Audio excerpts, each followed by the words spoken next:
Դանակահարված վիճակում հիվանդանոց է տեղափոխվել քրեական պատմություններով հայտնի 49-ամյա տղամարդ։ Դեկտեմբերի 31-ին արտակարգ դեպք է տեղի ունեցել Երևանում։ Ժամը 17:40-ի սահմաններում ՀՀ ներքին գործերի նախարարության ոստիկանության,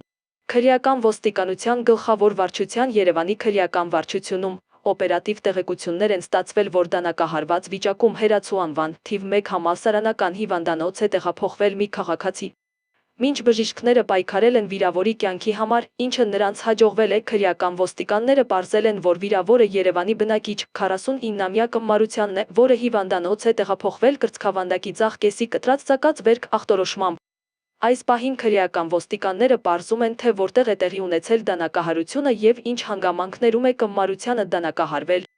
Դեպքի փաստով Երևանի քրեական վարչությունում փաստաթղթեր են կազմվել, որոնք փոխանցվել են ՀՀ քննչական կոմիտեի Երևան քաղաքի քննչական վարչության կենտրոն եւ Նոր Գմարաշ վարչական շրջանների քննչական բաժին։ Սկզբնաղբյուրի տեղեկություններով վիրավորը հայտնի է քրեական անցյալով։